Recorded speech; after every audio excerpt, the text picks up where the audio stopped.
At my granddaughter's wedding, I realized I wasn't family anymore. I was just the bill. I noticed it before anyone said a word, before the music swelled or the champagne glasses clinked, before my son even looked in my direction. It was a small thing, really. A cream-colored card placed neatly on the check-in table, my name written in elegant calligraphy. I reached for it with a polite smile, the kind I had practiced for decades at gatherings just like this, and then I read the line beneath my name. The old lady who's paying for everything. For a moment, I thought it had to be a mistake. Something misprinted, something meant for someone else. But the ink was too deliberate, the script too careful, almost proud of itself. I felt the weight of it settle on my chest, not like a sharp pain, but like something colder, heavier. I could hear laughter behind me, soft and polite, the kind people use when they don't want to be obvious. I turned slightly, just enough to catch a glimpse of two women whispering, their eyes flicking toward me and then quickly away. I didn't say anything. I didn't ask for another card. Instead, I pinned it to my dress. My fingers were steady. That surprised me. At 68, you learn that control is sometimes the only thing you have left. The ballroom was everything my granddaughter Sophie had dreamed of. Crystal chandeliers shimmered overhead, casting warm light across tables dressed in white linen and gold accents. The kind of place where every detail is designed to look effortless, even though it costs a small fortune to achieve. I walked in slowly, heels clicking against the polished floor, each step measured, deliberate. People greeted me as I passed, some with genuine warmth, others with something harder to read. Their eyes drifted, just for a second, down to the card pinned neatly to my chest. No one mentioned it. That was the worst part. Silence has a way of confirming things words never could. I spotted my son, Daniel, near the bar, laughing with a group of guests. He looked relaxed, confident, exactly as he always did when he believed everything was under control. For a moment, I watched him the way I used to when he was a boy, trying to understand what he was thinking without him saying a word. He didn't notice me right away. When he finally did, his smile didn't change, not even slightly. He lifted his glass in a casual greeting, as if nothing about this evening was unusual. As if nothing about me was unusual. I returned the gesture, just as casually. Years of being a mother teach you how to hide disappointment behind small, practiced movements. I made my way to the seating chart, pretending to study it even though I already knew where I belonged. Or rather, where they had decided I belonged.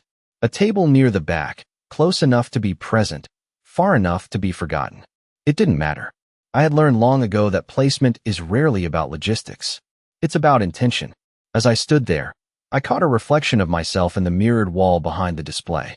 Silver hair carefully styled, a navy dress I had chosen because Sophie once told me it made me look elegant, a posture that still carried the remnants of the woman I used to be.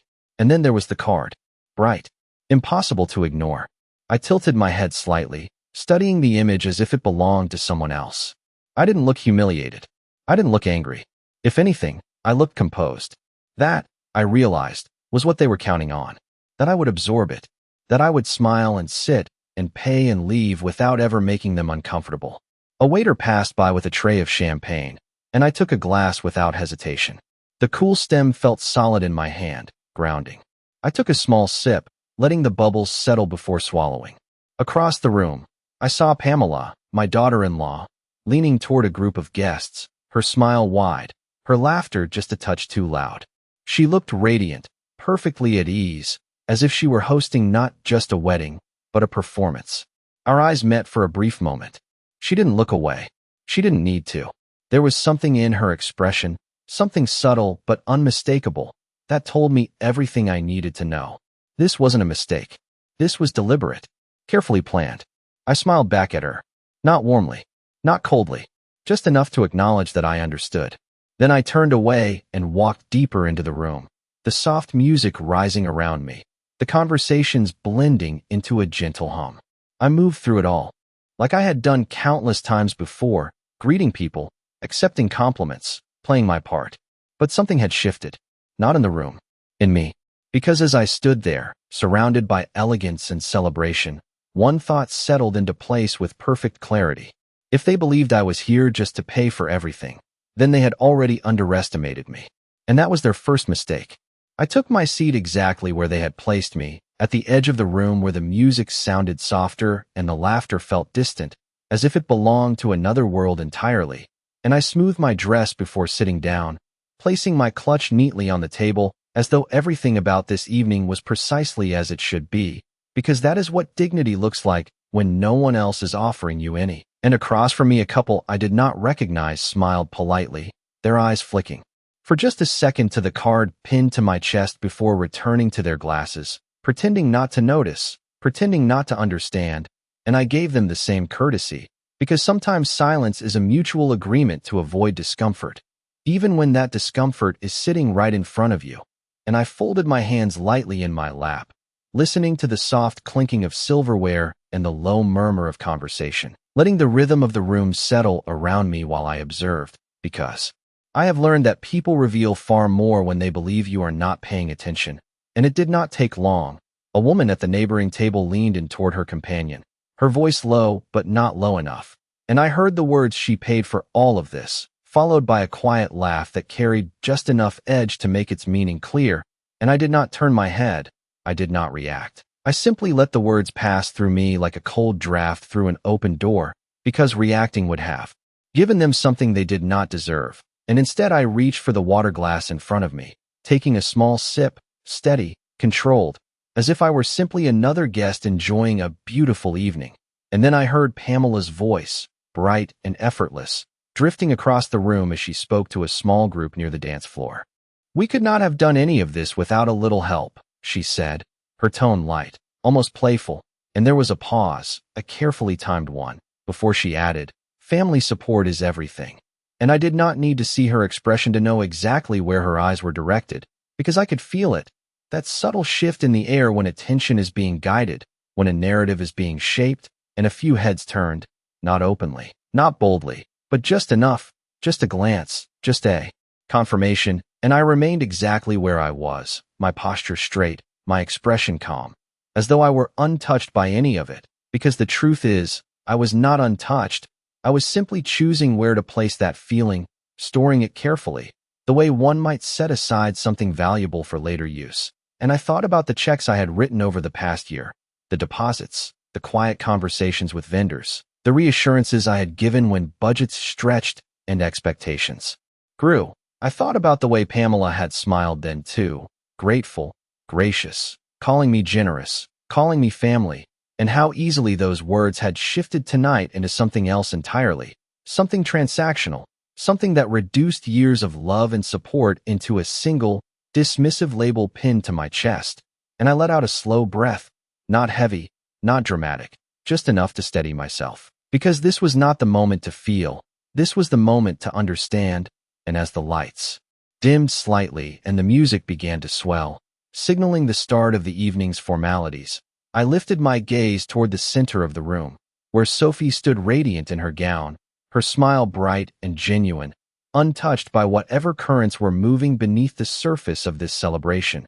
And for her sake, I held on to that image, just for a moment, because not everything here was false, not everything was calculated. But then I felt the edge of the card against my dress again, a quiet reminder of exactly where I stood in all of this, and I allowed myself one final thought, clear and precise, before the night continued to unfold around me. They believed I would sit here, absorb it, and leave without ever shifting the balance. But they had forgotten something very simple. I had built far more than this wedding, and I knew exactly how to take it apart. The applause began as Sophie and her husband stepped onto the dance floor for their first dance, soft and warm, the kind of moment that should have held everyone's attention, and for a few seconds it did, the room shifting its focus to something pure and uncomplicated. But even then I could feel the undercurrent still moving beneath it all, subtle, persistent, like a quiet current you only notice when you stop resisting it. And I remained seated, watching them with a gentle expression, allowing myself that small pocket of sincerity, because she deserved that much. She had always been kind to me in ways that did not feel rehearsed or strategic. And yet even as I watched her smile, I became aware of movement to my right, voices lowering just enough to suggest privacy, but not enough to truly hide anything. And I heard Pamela again, closer this time, speaking to a man in a tailored suit who nodded with polite interest. "It all came together beautifully," she said, her tone carrying that same effortless confidence. Of course, it helps when you have someone willing to handle the financial side of things. And there it was again, that careful phrasing, not gratitude, not acknowledgement, but positioning, turning something meaningful into something transactional. And the man chuckled softly, replying with something I could not fully catch, but I did not need to, because Pamela's next words were clear enough. She insists on it. Honestly, it gives her purpose. And that was the moment something inside me settled completely, not breaking, not reacting, just aligning, as if a final piece had clicked into place, and I shifted slightly in my chair, not to draw attention, but to hear more clearly, because now I understood that this was no longer about a single insult or a poorly chosen joke. This was a narrative they had built, repeated, refined, something they believed, something they had grown comfortable saying out loud. And I glanced toward Daniel again, expecting perhaps a flicker of discomfort, some sign that he recognized the line being crossed. But he stood beside her, relaxed, engaged in conversation, his posture easy, his expression untroubled.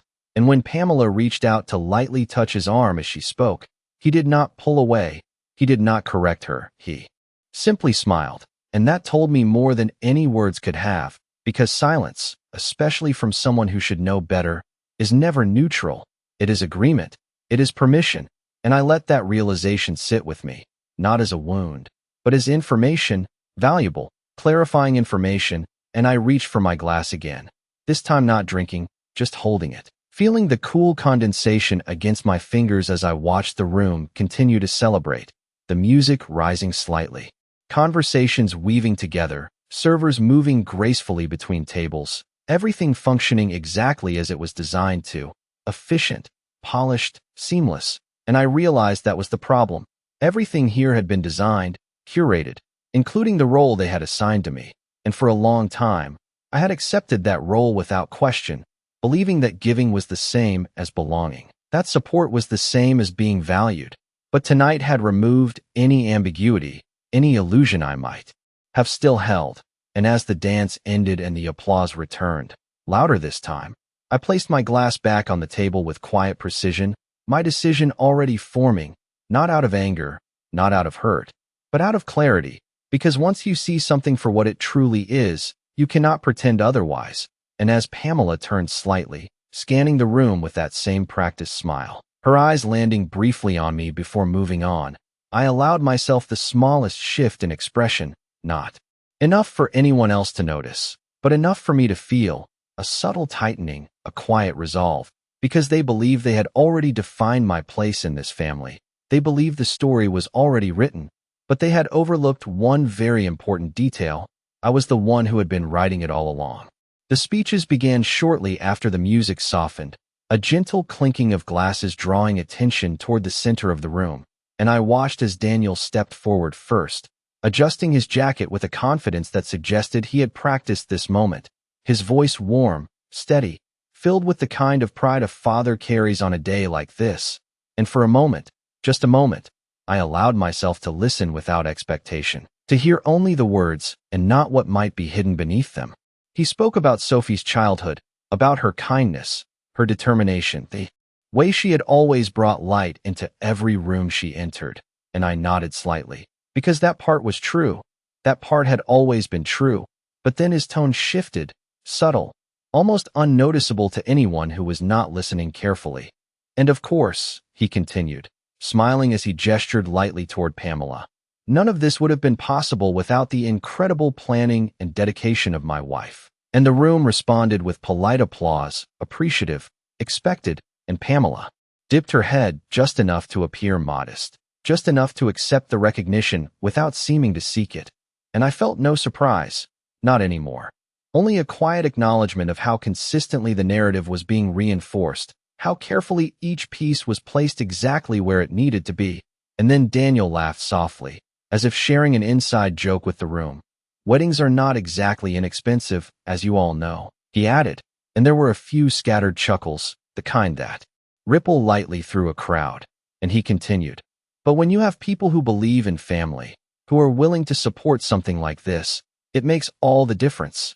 And he did not look at me when he said it, not directly, but his hand moved in a vague, encompassing gesture, one that included me without acknowledging me.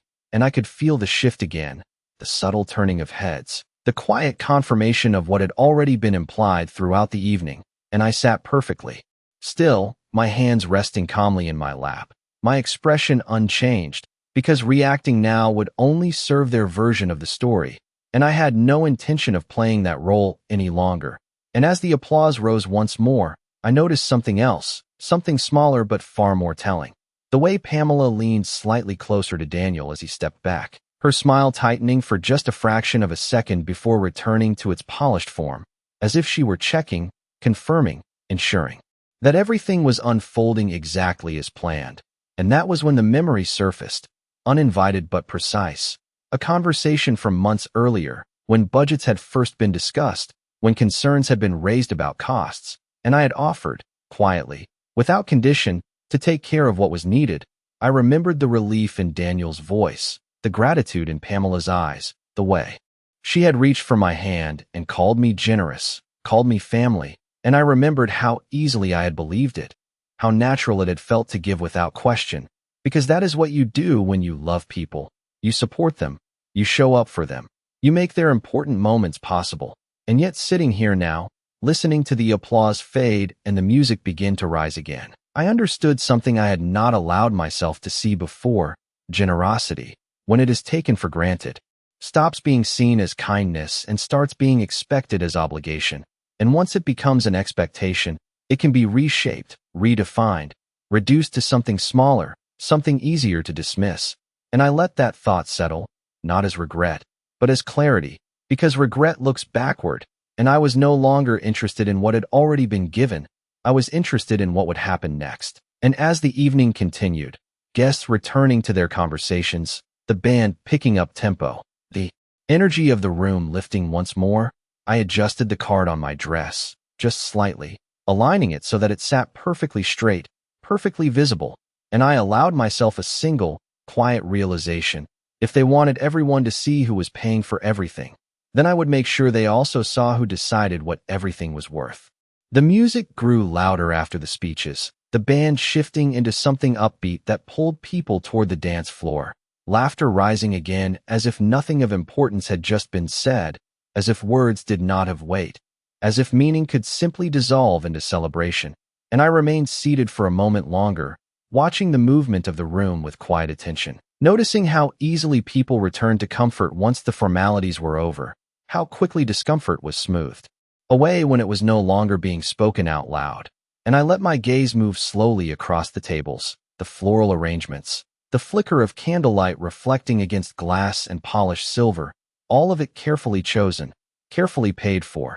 And I stood up then, not abruptly, not in a way that would draw attention, just a natural shift, as though I had simply decided to stretch my legs. And I moved toward the edge of the dance floor, blending into the flow of guests, offering small smiles, brief greetings, nothing that lingered, nothing that invited conversation, because tonight was not about explaining myself. It was about understanding everyone else. And as I passed near the bar, I heard my name again, spoken in that same light, almost amused tone that had followed me throughout the evening. "She does not mind," someone said, and another voice responded. "Why would she? It is what she does." And I paused just long enough to let the words settle, not enough for them to notice, just enough for me to confirm what I already knew.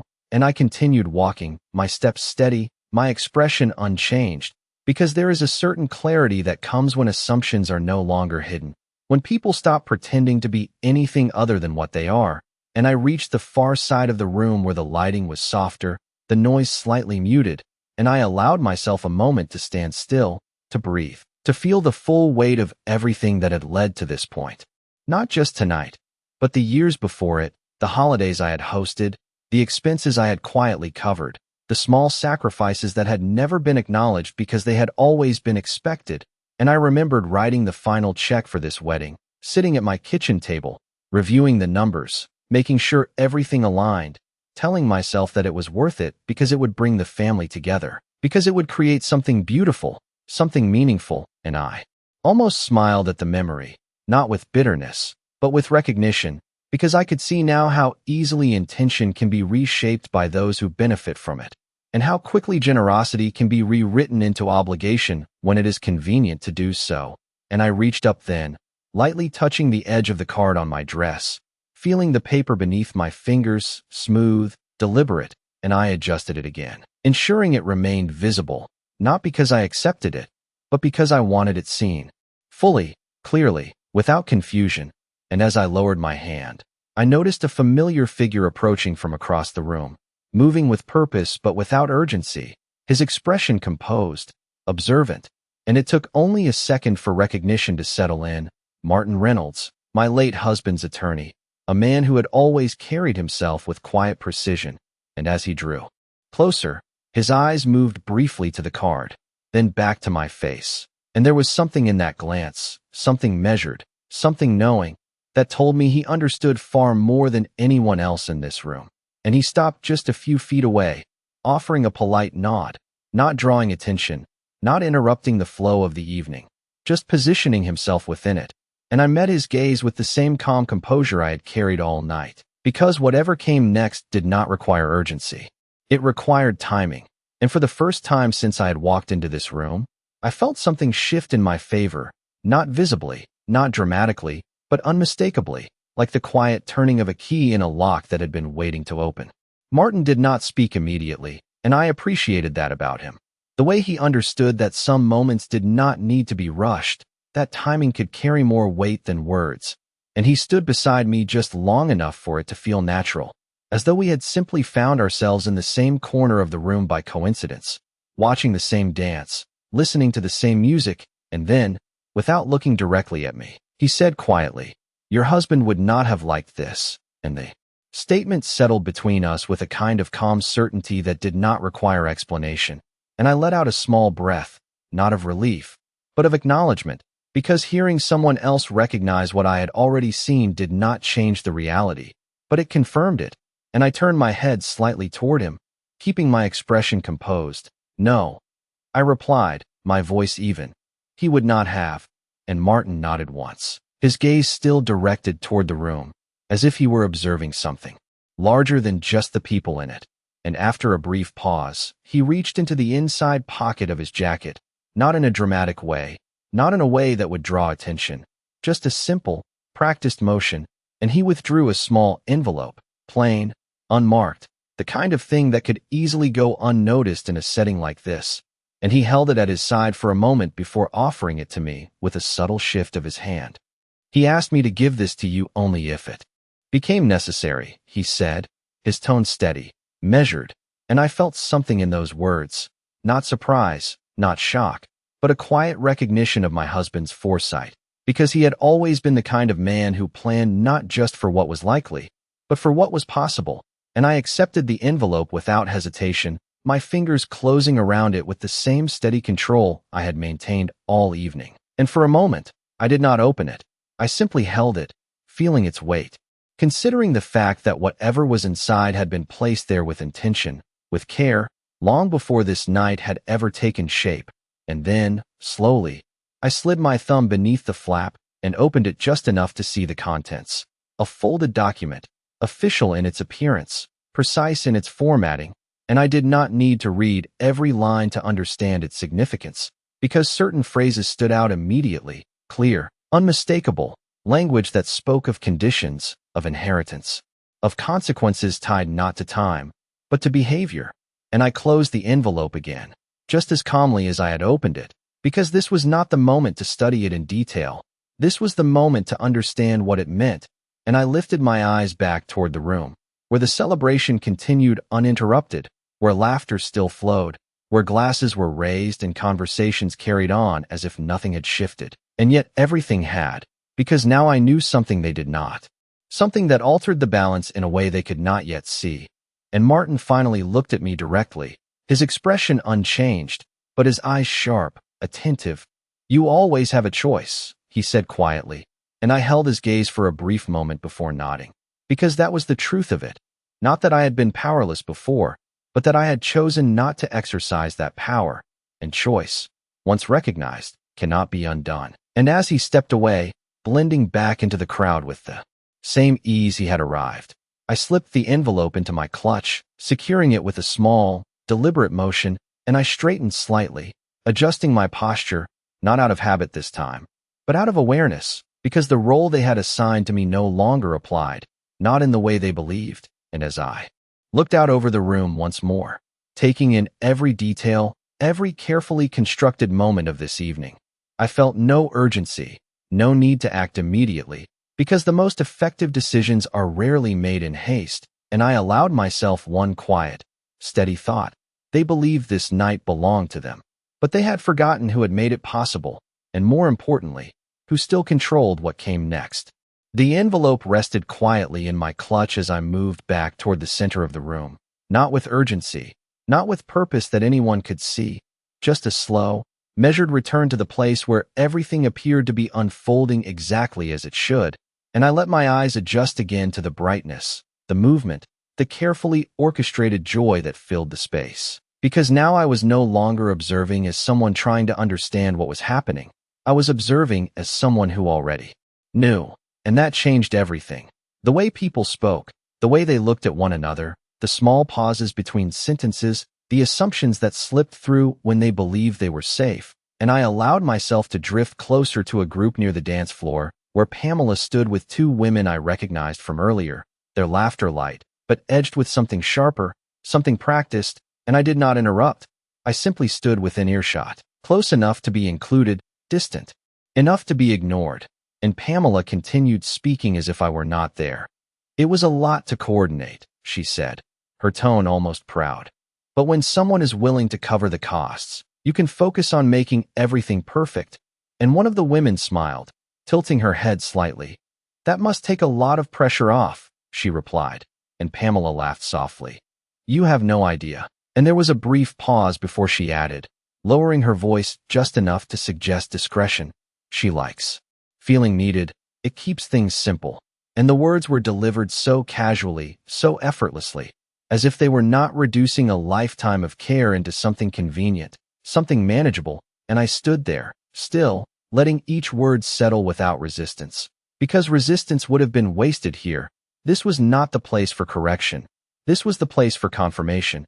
And I glanced briefly toward Daniel, who stood a few feet away, engaged in conversation with another guest, his posture relaxed, his attention elsewhere, and I wondered, not for the first time, whether he heard these things when they were said, or whether he had simply stopped listening altogether, and the thought did not bring sadness, not anymore.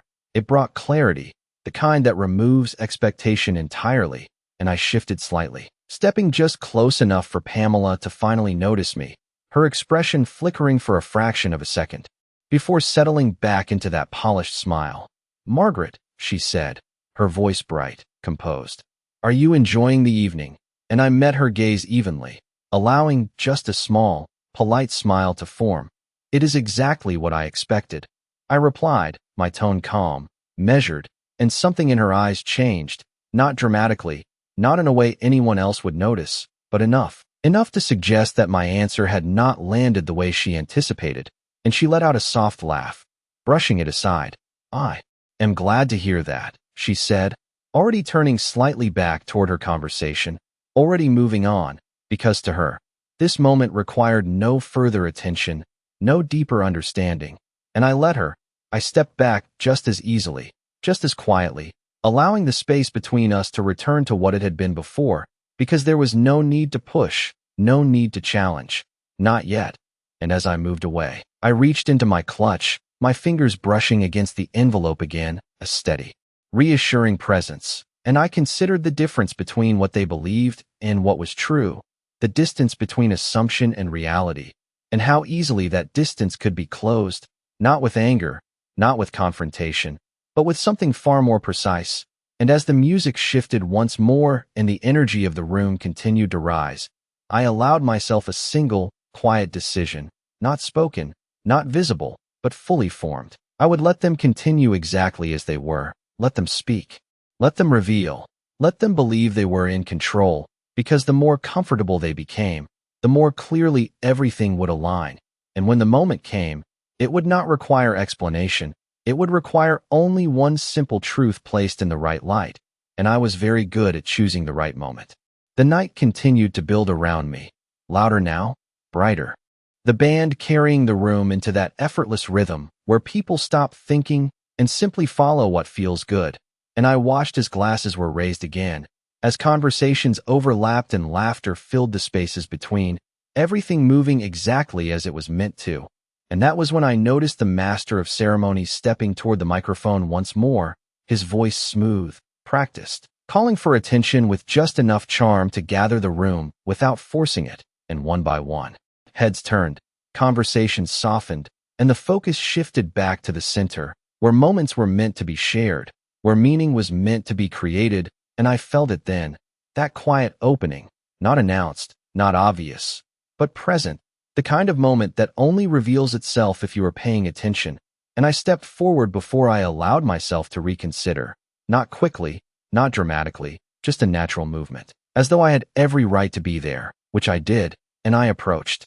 The edge of the space where the microphone stood, my heels steady against the floor, my posture aligned, my expression composed, and when the master of ceremonies noticed me, there was a brief flicker of hesitation, a question forming that he did not quite voice, and I offered him a small, reassuring nod, the kind that suggests certainty without explanation, and he responded in kind, stepping slightly aside, extending the microphone toward me without drawing unnecessary attention, because in a room like this, confidence often replaces permission, and I accepted it with a quiet thank you, my fingers wrapping around the smooth metal, grounding, familiar, and for a second, I simply stood there, looking out at the room, at the faces that had smiled, that had whispered, that had decided who I was without ever asking, and the room responded the way it always does when something unexpected happens, a soft hush, a subtle shift, curiosity replacing comfort, and I let that settle, I let them look, I let them wonder, because anticipation is a powerful thing when it is allowed to grow, and I did not rush to speak. I did not fill the silence too quickly. I held it, just long enough for it to matter, and then I began, my voice steady, clear, carrying easily across the room without force. I have been thinking about something all evening, I said, my gaze moving calmly from one table to the next, not searching, not accusing, simply present, and I paused again, briefly, just enough to let the words land, and I could feel the attention sharpening, the room leaning in without realizing it, and I allowed myself one small, almost imperceptible breath before continuing, because what comes next is never about volume, it is about precision, and I was ready to choose my words very carefully. The room held its breath in a way I had not felt before that evening, not out of respect, not out of admiration, but out of uncertainty, and I let that moment stretch just long enough to settle into every corner, because silence, when chosen, can carry more authority than any raised voice, and I looked at them, really looked this time, not as family, not as guests, but as individuals who had each, in their own quiet way, accepted a version of me that had been handed to them, and I spoke again, my tone even, measured. I have heard a few interesting descriptions of myself tonight, I said, allowing the faintest trace of something almost like a smile to touch my expression, not warm, not cold, just present. Some of them were creative, I will admit, and there was a ripple of uneasy laughter, soft, uncertain, the kind that does not know whether it has permission to exist, and I continued without acknowledging it. One in particular stood out. I added, my fingers lightly brushing the edge of the card still pinned to my dress, drawing just enough attention to it without making a spectacle. The old lady who is paying for everything. And this time the silence was different, heavier, more focused, because now there was no ambiguity, no polite distance to hide behind, and I let my gaze settle briefly on Pamela, then Daniel, not lingering, not accusing, simply including them in the same calm observation I had extended to everyone else, and I spoke again. It is an interesting way to describe someone, I said, my voice steady.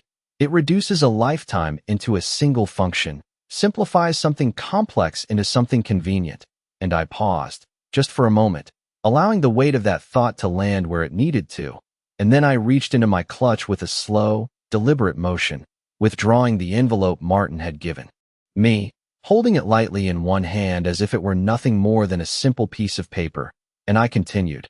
I have always believed that support, when given freely, is an expression of love, not an obligation, not a role, and certainly not a label. And I could see the shift now, the subtle tightening of expressions, the way attention sharpened, the way comfort began to give way to something else, something less certain. And I inclined my head slightly, as if acknowledging a private thought. But I also believe that when something is misunderstood, it deserves to be clarified. And I lifted the envelope just slightly, not dramatically, just enough for it to be seen. My husband understood that better than anyone, I said, my tone softening just a fraction, not with emotion, but with respect.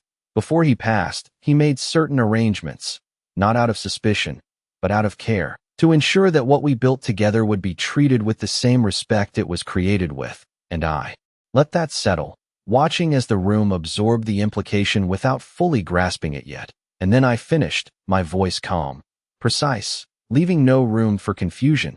So while it may appear that I am paying for everything tonight, what is far more important is that I also decide what everything is worth, and who, if anyone, deserves to receive it.